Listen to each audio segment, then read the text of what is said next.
Hari ulang tahun Kota Palembang yang ke-1340 tahun penumpang LRT Palembang membludak.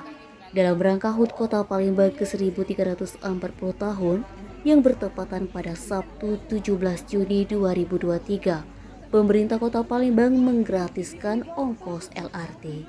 Kesempatan naik LRT gratis ini dimanfaatkan warga.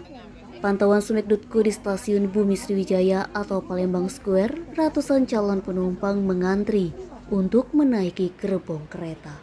Bahkan sepanjang jalur pintu masuk dan di ruang tunggu LRT membludak dipenuhi masyarakat. Customer Service LRT Palembang, Valen Putri mengatakan, peningkatan penumpang hari ini cukup signifikan dibandingkan hari biasanya. Sementara itu, salah satu penumpang LRT Irma 53 tahun, warga Jalan PHDM Kecamatan Kalidoni Palembang, mengaku senang sekali bisa naik LRT gratis. Irma bersama keluarga tujuannya ke stasiun Jakabaring Palembang. Denny, Sumeg.co melaporkan.